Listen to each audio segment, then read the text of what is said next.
Introverts and extroverts are different. I know, shocker.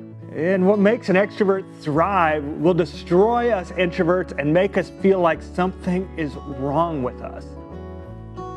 But there isn't something wrong with us. We're just doing the wrong recipe. Hello, my friend. My name's Zach, and I'm an introvert. And I know you are too if you're watching this. And so this video is all about how we will thrive as introverts. But before I dive into that, I want to talk about what isn't true about us.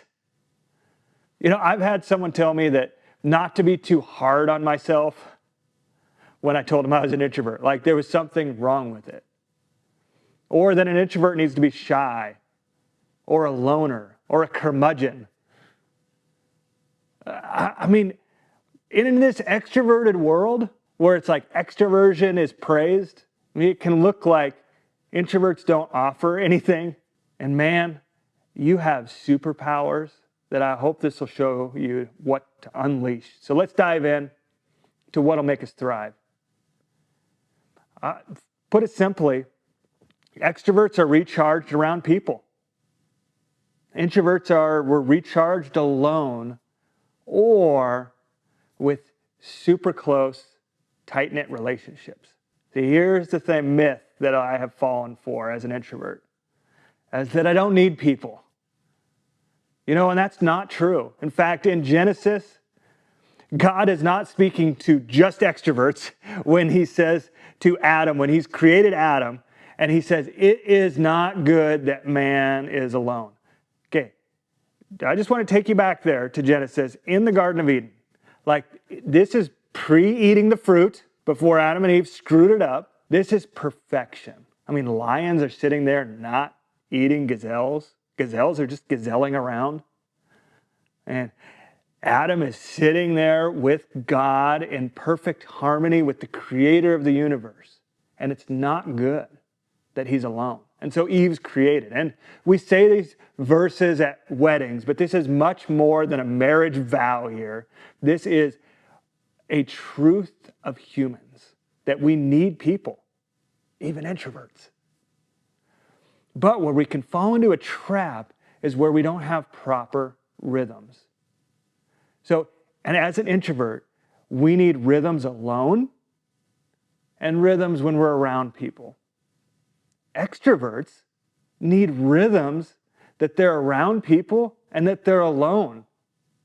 In fact, you look at Jesus's walk when he's on earth. He spends time where he goes to the desert. He goes to be alone. He separates from the disciples. Even right before he goes to the cross, when they're in the Garden of Gethsemane, when he is stressing out, what does he do? He goes away and he's alone talking with God. And then he comes back and he's with his disciples. And then goes back to alone and being with God. This is this rhythm that you and I need. So how do we do this properly?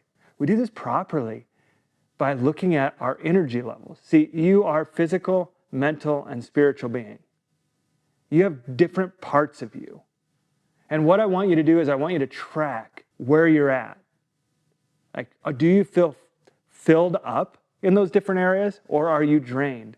You know, yesterday I was talking with some friends at our weekly Tuesday morning meeting, and I was discouraged, tired. And I had someone say, hey, you know, what are you going to do about that? Good question. Because I think what we often do is we get tired as introverts. We're out there extroverting all day. And then we're like, we're going to extrovert harder. No, you're pouring from an empty cup. And frankly, when we're in that state, I don't like people too much then. And everything becomes harder. But here's what I want you to do to fill that cup up. I want you to track, you know, what are activities you like to do? For me, I like to fly fish, hunt, run, read, do puzzles, listen to worship music. Those are all different things that fill me up. What are activities that fill you up? They can be by yourself or with people, but just look at that. Start tracking it and writing it down. And what you're going to find is there's some activities you really like, but they don't fill you up. They actually drain you. And then you're going to find some things that do fill you up. Some things that really fill you up. And then what are places that fill you up? Are there certain places that fill you and drain you? The answer is yes. As an introvert, I'm not sure if this is true of all introverts, but I'm very comfortable at home. I would rather people come to me at home. This is a filling place than me go to their home. That's a little more challenging. My place of work is the same. I'm more comfortable there than I am in other places. Work doesn't fill me up though. Here's some that do. The forest. I like going to the river. I love the sound of water. My home fills me.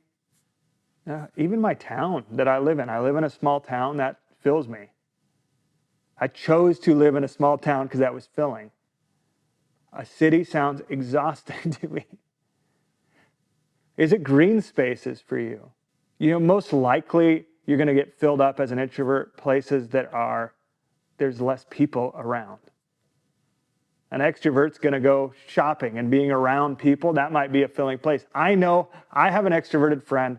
They go to the mall just to be around people. They're like, oh. That is not the reaction I have in that environment. It's not, it's clenched jaw. It's stressed out. All right. Now, who are people that fill you up? This one can be a little more challenging for us introverts, but start looking at the relationships in your life and think about it. Who when you leave being around them, you're like, oh, that was awesome. I feel so energized. And here's the thing. Because you're physical, mental, and spiritual being around certain people might fill up some of those and might drain other of those. You just kind of need to watch that. Same with activities and the different places. In fact, within the last year, my family took a missions trip to Mexico, and we drove down to Mexico and spent a week together. Spiritually, I was so energized. Relationally, I was so energized. Physically, I was so depleted. I was exhausted by the end of that. And so, just are you aware of where you're at? See, as an introvert, you have superpowers. You have deep thoughts. In fact, you naturally think about things. You might love solving problems. Introverts usually have deep, connected relationships that your extroverts or friends are even drawn to. See, we can be social. We just have to be aware of what rhythms we are doing. Because you need to be a filled up cup to pour out. But here's the thing. We can get trapped to thinking that we're just going to fill, so I'm only going to be alone. But that's a boring, unlived life. That's not a thriving one. But we can equally fall into the trap of being so empty that we're reactive and we're not loving around people, and all we can think about is being alone. And that's not a good place either. So I hope these tips help you to thrive as an introvert. God has plans for your life, just like He has plans for that extroverted friend as well. Have a great day, and God bless you as you embrace how God made you, because He loves you, my friend.